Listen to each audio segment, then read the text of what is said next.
Welcome, you guys. This is Maggie's mashup. A little bit of housekeeping that she didn't cover. On this show, we have a lottery spot. So this basket over here, if you want to put your name in, you can get to come up here and do a couple minutes of stand-up or bomb. It's up to you. I don't know. I don't know if we have any names over there yet. Anyway, it's the night before Thanksgiving, you guys. Yes. Yeah, I'm so excited you guys came out because I don't know about you, but this time of year, once the time change, sometimes it's hard for me to leave the house. I mean, it's so cozy on the sofa next to my dogs. Like, when I was leaving the house tonight, my child was like, "Really, bitch? You're not gonna stay home and watch Stranger Things with me?" Yeah, it was tempting, but you guys are amazing. I know you're gonna be an amazing audience. And you know what? The night before Thanksgiving, I think this is the best night of the holiday, right? Because it's before we're with our families. We get to come here and hang out and drink and laugh with our friends, right? You guys are all here with your family, right? Oh my God. So, what's your favorite dish?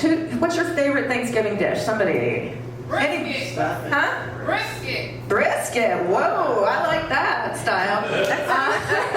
Somebody else? Anybody? Sweet potatoes. Okay. Yeah, all the classics, right? Yeah. My favorite dish is just stuff that I don't have to cook. Yeah. Who's traveling? Is anybody going to LAX? No. You guys are the smart ones, right? Yeah. I don't travel during the holidays because I'm a single mom. Yeah.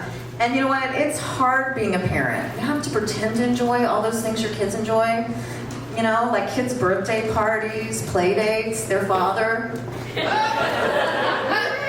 But you know what? I do surprisingly well on dating apps. And I think it's because my profile says that I don't want kids. Then they find out it's because I have 4. I know 4 sounds like a lot, and it is, but I love being a mom. You know what they say about having kids? It's a lot like making pancakes. First one's kind of fucked up. Probably should have thrown it away. As far as I know, it's still legal to laugh at that joke. But I think having kids is a lot more like eating pancakes. You always regret having your 4th one. In case you guys are wondering, none of my pancakes like that joke. Especially my 4th pancake. And she is really dramatic. She loves to overuse the word trauma. And just the other day, I was like, Sadie, you are not traumatized because I won't buy you a pumpkin spice latte from Starbucks. You're traumatized because your mom wears miniskirts.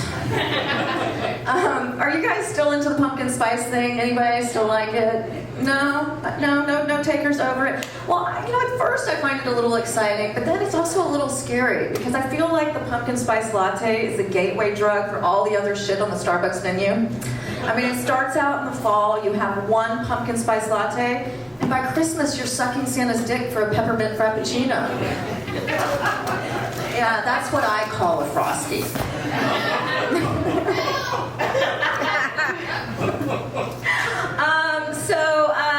I am from the South. Are there any Southerners here tonight? Yeah? Yeah? I think I know you. I'm from the South, and Southerners are so nice to your face. Growing up there, everyone uses backhanded compliments all the time to the point where I'm just like used to it. I don't even hear them anymore. I mean, like recently I ran into an old friend, and she was like, "Margaret, darling, aren't you up so early for a drunk?" And I just laughed it off. And then I slept with her husband. And my mom, I mean, she's the worst. She's like a true Southern belle, and she is the worst at this. I mean, I love her, but recently I saw her, and she was like, "You are so brave to wear that." Yeah, and so in turn, I just took it to Xanax, because I want my inheritance, right? But you know what? Growing up, my family was really rough. It was harsh. And, so now I'm trying to be like gentler and kinder to myself. So for my mental health, I made a decision this year that I am not going to spend the holidays with my family. Yeah. I wasn't invited. But still, it's a choice. It's a choice. The holidays are coming up, and you know what? When you have kids, the holidays are so magical because you get to see it through their eyes. I remember the first time I took my son to sit on Santa's lap, He was like, "You want me to sit on that old guy's lap?" I was like, "Yeah, I guess it's more of a mommy activity." Someone likes that. Yeah, and my daughter my youngest is 14, and I don't really think she believes in Santa anymore, but we have an agreement. It's really kind of sweet. She keeps pretending to believe in Santa, and I keep pretending her TikTok dances are innocent. Yeah.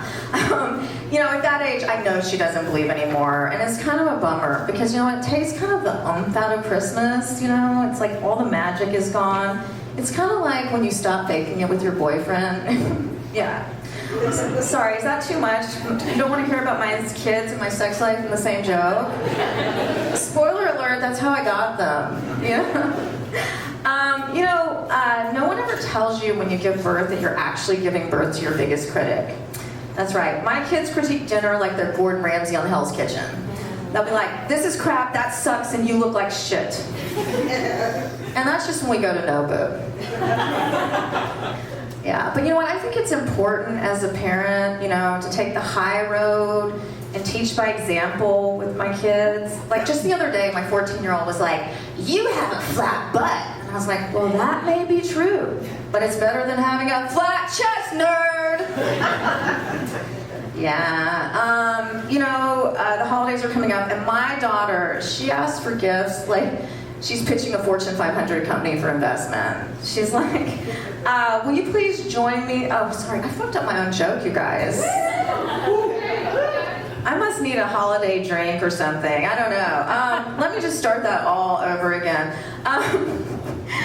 My daughter, teenagers these days are so tech savvy. They instead of whining and begging and stealing like we used to do to get things, they make PowerPoints. And my daughter's already given me her Christmas PowerPoint with her Christmas list. This child asked for gifts like she's pitching a Fortune 500 company for investment. Recently, she was like, "Will you please join me in the conference room?" And we were like, "Sadie, this is the garage." And she was like, "It is now, but it could be a state-of-the-art gymnastics training room for just $5,000. So I bought her a jump rope and told her to go fuck herself.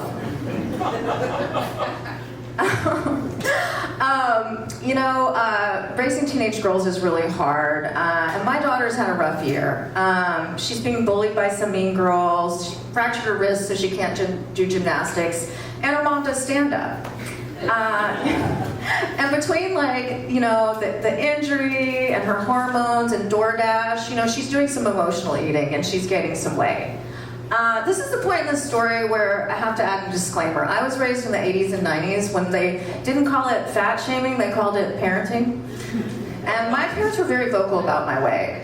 And while I don't want to be like my parents, I am concerned if my daughter continues to overeat, she'll get bullied more. That's why I've decided to start bullying her at home so she won't be bullied at school. Like, "Sadie, I gave you a swirly because I love you." No, guys? No takers on that? Are you guys just all worried for my daughter? No, she's at home alone. She's totally fine. But you know what? Overeating is a really serious issue. I mean, recently I just said to her, "Have you even tried vaping?" Oh, Jesus. Oh, God. Oh, no. But you know what? It could be worse, you guys. I have to remember that when my older daughter was 14, I walked in on her and her boyfriend having sex, and I was traumatized. I didn't even know she knew what sex was, let alone reverse cowgirl.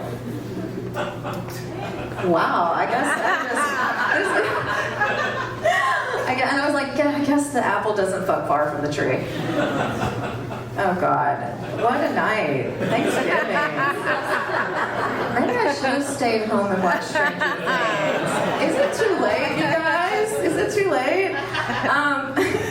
Cooking is sounding really good about now. My daughter just recently had a really hard homework assignment, and I never normally help my kids with their homework too much, but she had to write a horror story with a plot twist and characters, and I'm a writer, so I thought I'd help her just a little bit, and before we knew it, we got a 99 out of 100. And the teacher's comment was like, "Sadie, this story is amazing. What inspired you to write about menopause?" Speaking of menopause, I turned 50 this year. Thank you. Or should I say 50 again? And for my birthday this year, I went to Yosemite and I did a backpacking trip. I went 20 miles with 20 pounds on my back in 24 hours. Yeah. Yes, you can clap for that, please. That was impressive. I was impressed with myself. But I realized I really love to do extreme stuff, and I have to feed that part of my personality that loves to take risks. Otherwise, I'll just end up at a swingers party doing what I hope is cocaine off a stranger's ass. Yeah. Awkward transition here. I just found out I'm going to be a grandmother. All right. Yeah, and I'm really excited about the baby, but I'm not that excited to tell people I'm going to be a grandma, you know? Well, maybe I'm a little excited because I just told all of you. But you know, I'm trying to think of a grandma name that's still like cute and grandma-ish, but not like just totally void of sex appeal.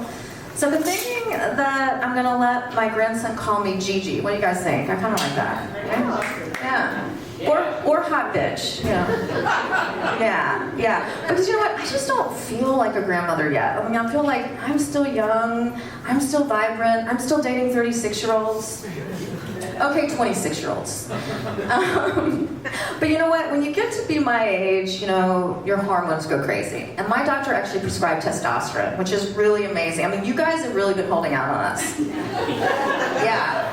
I feel like a teenage boy. I mean, I'm moody, I'm breaking out, I'm masturbating in socks. But you know what? The testosterone also had an extra added benefit. It made me lose a lot of weight, which is great, except for people always think I'm on Ozempic. And I'm like, that is ridiculous. I would never admit that.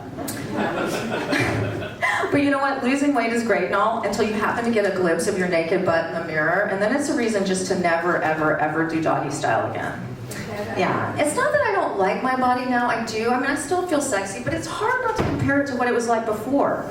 And now my butt is like a bouncy house that's been at a kid's birthday party too long.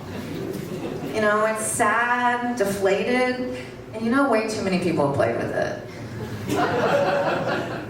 You guys look scared. That's how I know you're picturing my butt. Yeah. You know, there is one thing that does scare me about getting older. It's like old women's hands. My mom sent me a picture of her hand the other day, and it was so pale and veiny, for a sec I thought it was a dick pic. Yeah, do you guys like dick pics? Yeah, no, you don't look like, no, you don't like them at all. No, you don't look like the type of crowd. Is that the kind of Christmas card you're gonna send to ladies? Oh, I got a smile. That was amazing. Thank you. You know what? I like dick pics. They don't turn me on, but they do cheer me up. Yeah. And I've seen some really creative ones. I've seen dicks photographed next to salad tongs and wine bottles. But by far my favorite was a dick photographed next to a bottle of Lysol. I was like, ooh, big and clean. Gosh, you guys. You always don't look like a crowd that's on dating apps. Oh, actually, you could do over there. Yeah, right there. You look like you're on a dating app, right? Me? Yeah? No, you definitely. Yes, you're on a dating. Do you like it? Are you having fun?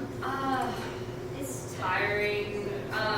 It's like what they say for femme-presenting people, it's like an ocean, but none of the water's drinkable, and for men, it's like a desert, there's no water at all. Wow. We got a TED Talk, you guys. Let's give a round of applause. Okay, I don't like dating apps anymore. I feel like they turn people into the equivalent of fast food. They're not good for you, but they're hot and available right now. Like this one guy I dated was just like Chick-fil-A. Warm, delicious, but my gay friends were not having it. And this other guy was just like Subway, a foot long, but kind of weird with my kid. Yeah, nobody remembers Jericho. And the last guy, I mean, he was truly a happy meal. He left a smile on my face, but the toy was the best part. It always is, right, ladies?